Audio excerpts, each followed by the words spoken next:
Shed Science, sports science from my shed. How do Force fans? How are we? Hope everyone's good. These are coming around quicker and quicker, aren't they? I've changed the angle of my phone today, of my camera, so you've probably realised how untidy my shed is becoming as lockdown continues. The quicker I throw stuff out, the quicker my family decide to put stuff in here. I'm trying my best. I'm fighting a losing battle. Right, on to today. This morning, I delivered a little bit of in-house CPD with the lads. We take it in turns, we all pick a topic and we jump in and deliver it. Mine was based off the back of a webinar I attended with the UK Strength and Conditioning Association last week. And it was all to do with training the female athlete. Now, it's an area that's quite an interest of mine because that's where I started, was with female athletes, female football over at the Swans Ladies. So I kind of threw myself into that without knowing anything about it and had to learn very quickly. So it's become kind of an area of interest of mine, as I've said.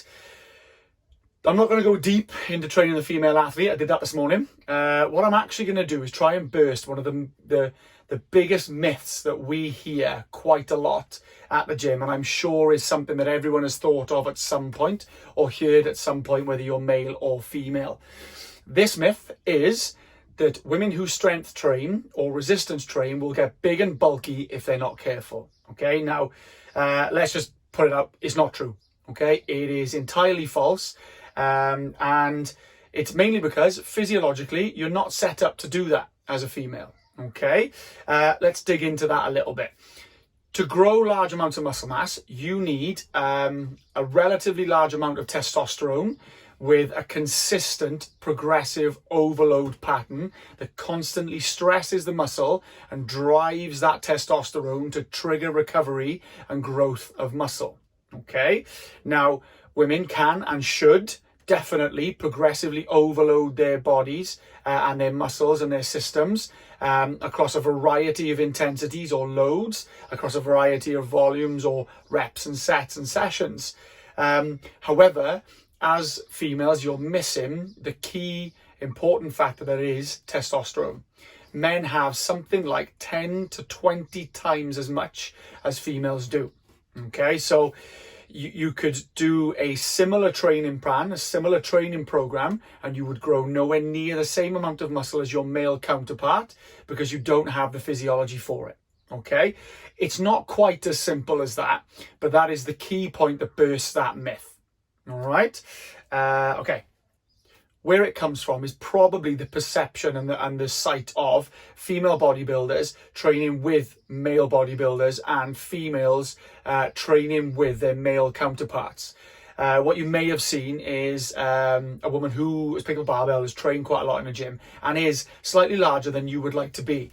Now, I'm not saying that they've done this through unnatural methods, and I'm not saying that they physiologically are different to you, but what they may have done is enhance their testosterone levels through putting all of their effort into growing that muscle mass. This is where the if you're not careful comes from, or if you're not focused comes from.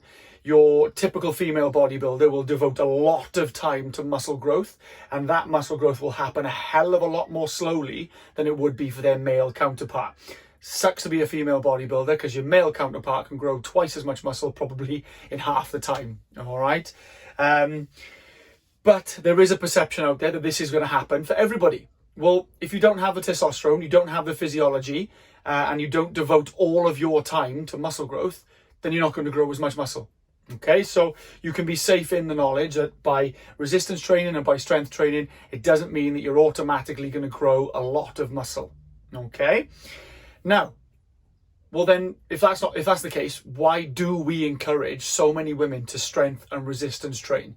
Well, in all honesty, there's a massive health benefit of strength and resistance training. Okay, by getting stronger and by performing correctly programmed, correctly coached, and correctly directed strength training and resistance training programs, you will benefit from stronger, denser, leaner muscle mass.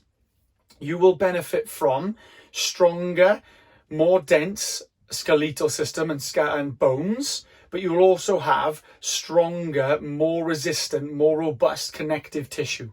Okay, so muscle, bone, connective tissue.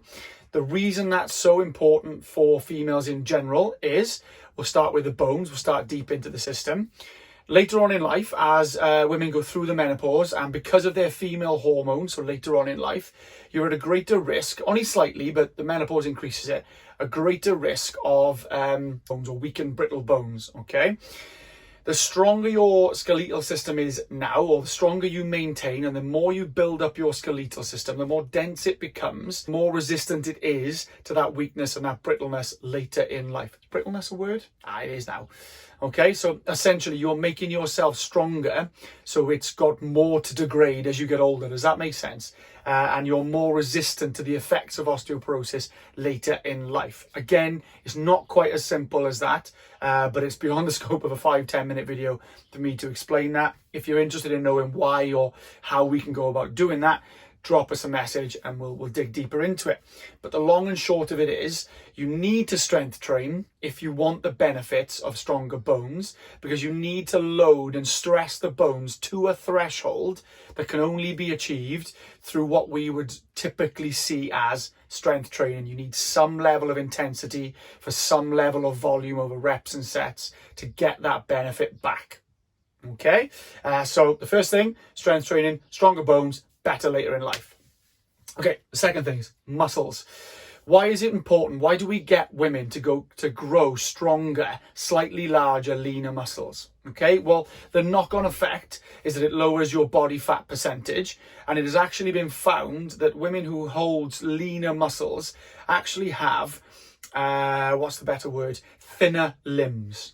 Okay, it's weird, I know, but the science, the research was done, and it measured the circumference of legs, arms, and torso, and it found that those who have leaner, more dense muscle mass carry less body fat and have smaller, thinner limbs. Okay, essentially, if you perform some level of strength resistance or some level of correctly programmed resistance training, you will have a better body shape.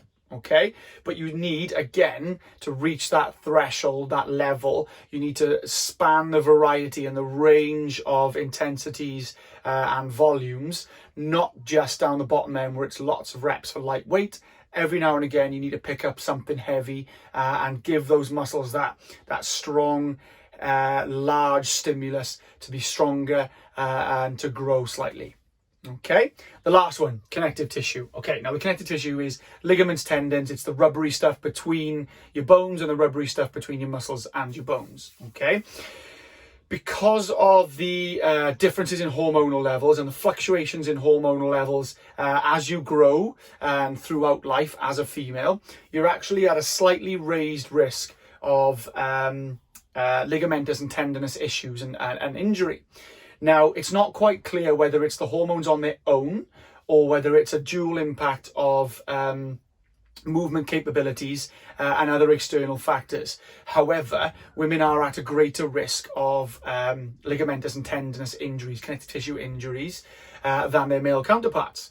So to stop this, what do? Well, we put you through a strength regime, we put you through correct movement guidance, and we coach you properly so that you lower that risk of injury.